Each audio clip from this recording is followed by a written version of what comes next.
Assalamualaikum warahmatullahi wabarakatuh. Bertemu lagi bersama saya Tuti Alawiyah dalam acara podcast SMA Plus Assalam.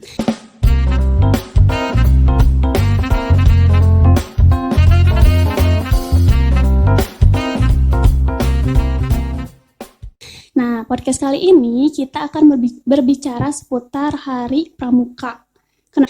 Karena tanggal 14 Agustus ini bertepatan dengan hari jadinya Pramuka. Oke, langsung saja kita berkenalan langsung atau sapa langsung alumni Pramuka kita. Boleh langsung Akang perkenalan dulu dari Akangnya. Ya, sebelumnya perkenalkan, saya Aditya Hidayat. Saya alumni SMA Salam tahun 2019 ya. Dan di sebelah saya, Assalamualaikum warahmatullahi wabarakatuh. Waalaikumsalam. Saya Tiara Oktavianti, alumni SMA Plus Assalam tahun 2020. Oke, kalau boleh tahu nih Ibu, pas pramukanya di SMA Salam itu sebagai apa? Dari tetehnya dulu.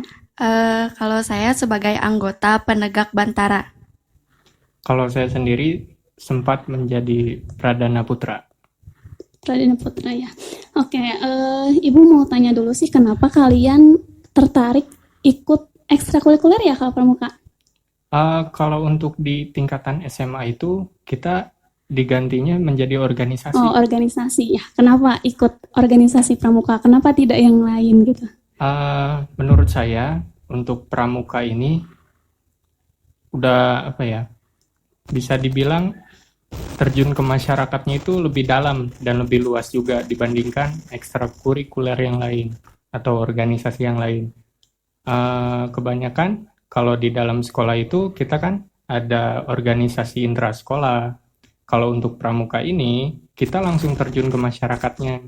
Jadi lebih tertarik karena nanti akan berperan besar di masyarakat gitu ya. Kalau dari Betul. tetehnya gimana? Kalau aku sih yang pertama sama ya kayak Kak Adit. Nah, yang keduanya ingin lebih menjadikan diri itu lebih mandiri Bu. Karena kan emang cewek tuh rata-rata manja kan. Nah, saya gitu sebagai cewek ingin mandiri gitu. Kan kayak perkemahan gitu kan.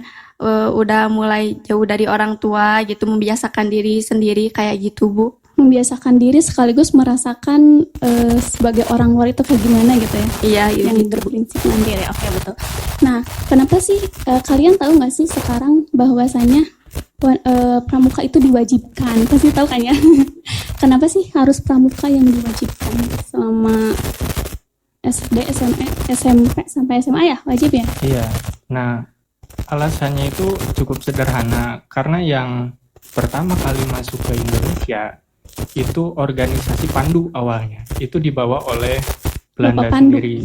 Bapak Pandu sedunia bukan? Bukan. Nah, karena organisasi ini dianggap positif oleh masyarakat Indonesia, efek positifnya ini bisa menambahkan jiwa nasionalisme kita gitu. Oh, jadi Nah. bukan dari Indonesia ya dibuatnya? Iya. Justru dari luar. penjajah kita sendiri sebenarnya. Nah, tapi karena ini positif, makanya selalu ditekankan dan diwajibkan itu karena tujuannya sebenarnya sama sih dengan tujuan pramuka itu, mendidik karakter menjadi yang lebih baik. Lebih Nah. ke karakter. Untuk alasan kedua, kenapa harus di sekolah-sekolah gitu diwajibkannya? Kenapa tidak di luar sekolah gitu?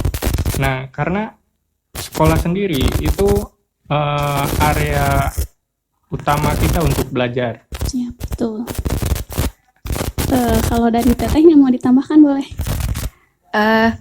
Sedikit tambahan aja, karena kan pramuka itu nggak sampai tingkat SMA aja, ada di tingkat kuliahnya juga. Oh, kuliah juga ada. Iya. Oke. Jadi pramuka Pandega gitu Bu. Pandega namanya. Iya. Itu apa nama Pandega itu? Nama sebutan untuk kuliah gitu? Iya, tingkatan di kuliahan kayak gitu. Oke, tadi kan pramuka itu untuk karakter ya, lebih ke karakter. Jadi kalau misalnya di sekolah mah, kalau pembelajaran di dalam saja, pakai sejarah aja, itu nggak akan terrealisasikan lah istilahnya kayak gitu. Iya. Makanya ada pramuka gitu ya. Betul. Nah, terus perbedaan pramuka tingkat SD, SMP, SMA itu apa sih sebenarnya? Kenapa harus tiap tingkat itu ada pramuka gitu? Oke. Untuk yang pertama, kenapa ada perbedaan?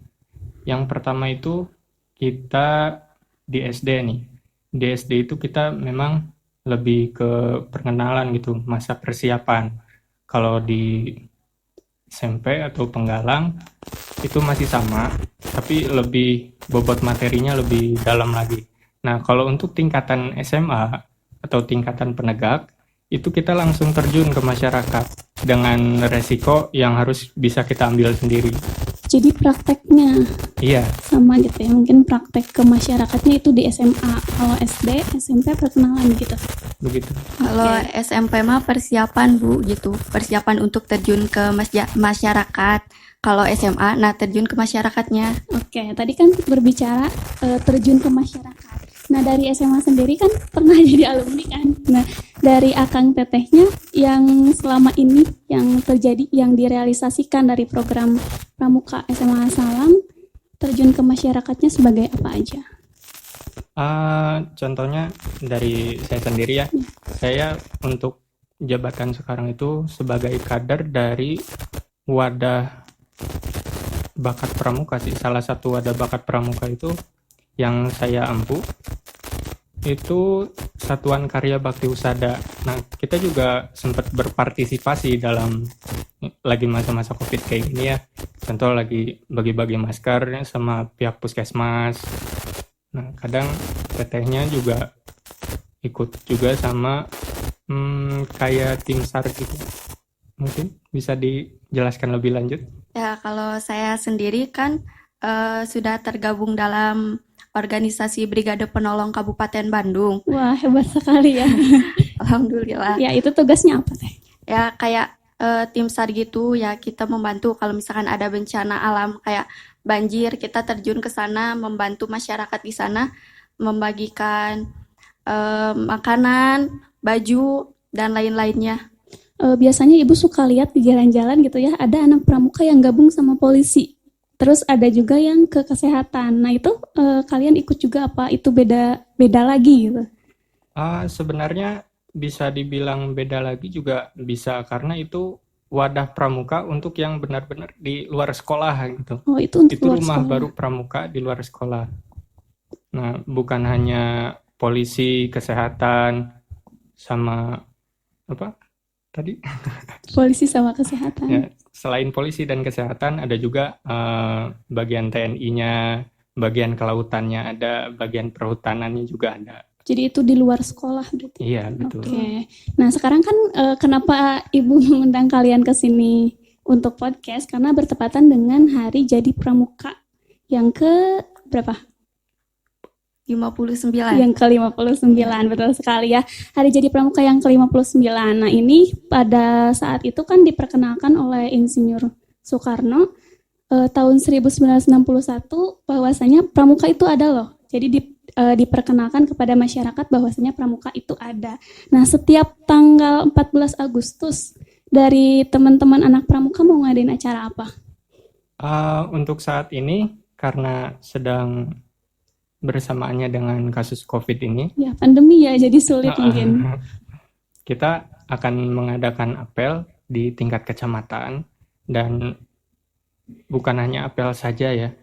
Setelah apel itu kita ada rencana bagi-bagi masker juga di beberapa titik, dan untuk hari besoknya kita akan mengadakan ziarah ke makam-makam pahlawan. Oh, jadi itu programnya. Dari Iya. tetehnya mungkin? Kalau dari tahun-tahun sebelumnya, kan biasanya ada upacara, terus kita kan rame-rame gitu, joget-joget bareng. Nah, kalau tahun sekarang kan lagi masa pandemi, jadi Kuarcap itu menyarankan untuk hari pramukanya itu di kecamatan-kecamatan aja, terus membagikan masker dan penyemprotan disinfektan seperti itu, Bu. Jadi lebih ke Satgas penanganan COVID aja gitu ya. Tapi Iya. tetap Hari Pramuka ada gitu ya. Meskipun diganti dengan apel. Nah, Ibu jadi penasaran nih, kan Ibu dulu pernah ikut Pramuka. Bukan ikut sih, kan wajib ya. Ya. Terus dikasih buku SKU. Nah, itu kan harus minta tanda tangan ke kakak-kakak. betul. Nah itu kan tadi Teteh sama Akangnya udah jadi anak pramuka biar mandiri. Mandiri di pramukanya atau kebawa kehidupan nyata? Atau di rumah cuman malas-malasan atau gimana? Untuk SKU sendiri itu biasanya untuk di SMA ya, kita sebagai syarat untuk mendapatkan tanda kecakapan umum. Contohnya ini di Katiara ada Bantara. Nah, di golongan penegak sendiri atau SMA itu ada 2, yang satu Bantara dan yang keduanya Laksana. Nah, SKU itu sebenarnya bukan hanya untuk tes mendapatkan tanda kecakapan umum saja, dan itu juga bisa direalisasikan di rumah sebagai bentuk lebih pertanggungjawaban mungkin ya. Bisa Ya, disebut betul. pertanggungjawaban, bisa juga untuk melatih sifat kepemimpinan kita di daerah rumah ataupun sekolah gitu. Contohnya kayak menjadi imam di sebuah masjid atau bisa mengajar ke adik-adiknya mungkin. Sudah diterapkan itu di rumah. Sudah. Tapi ada nggak sih anak pramuka yang sebetulnya di lapangan mereka kayak bener-bener gitu ya merealisasikan SKU tadi, di rumahnya mengandalkan orang tua? Mungkin ada Mungkin ada beberapa. aja ya. Nggak Kalau Tetehnya semuanya gimana sama. nih? Ya, alhamdulillah sih udah sedikit-sedikit mulai menerapkan seperti itu, Bu. Yang dari apalagi udah punya pangkat ya harus diterapkan. Iya. Nah ini untuk adik-adik SMA Salam, harapan kedepannya dari kakak alumni ingin pramuka SMA Salam itu seperti apa? Kedepannya biar lebih berjaya lagi. Yang diharapkan sih sebenarnya nggak terlalu ribet juga. Paling kita hanya mengharapkan bisa dengan ikutnya pramuka SMA Salam, adik-adik kita itu bisa lebih mandiri, bisa lebih besar jiwa pemimpinnya, dan betul-betul menjadi orang yang berguna bagi masyarakat. Siap. Yang paling penting berguna. Harapan dari Tetehnya? Ya, harapan dari saya itu sebagai anak pramuka juga ya, kita selain mandiri juga harus bisa ngejaga nama baik sekolah gitu kan, harus bisa mengharumkan nama sekolah. Kalau kegiatan pramuka itu jangan di dalam-dalam aja gitu kan, harus keluar gitu biar ada. Realisasinya. Iya, betul. Seperti itu. Intinya biar nggak bosen sih. Iya. Jadi jangan hanya ikut PBB aja gitu ya, Iya. tapi terjun langsung ke masyarakat. Oke, mungkin terima kasih. Cukup sekian podcastnya. Terima kasih Akang Adit sama Teteh Tiara. Ya, bagi warga Salam yang belum menonton podcast ini, bisa langsung cek Instagram atau YouTube-nya SMA Salam Bandung. Terima kasih podcast kali ini. Selamat Hari Pramuka Nasional bagi seluruh rakyat Indonesia, khususnya bagi anak pramuka. Terima kasih. Wassalamualaikum warahmatullahi wabarakatuh.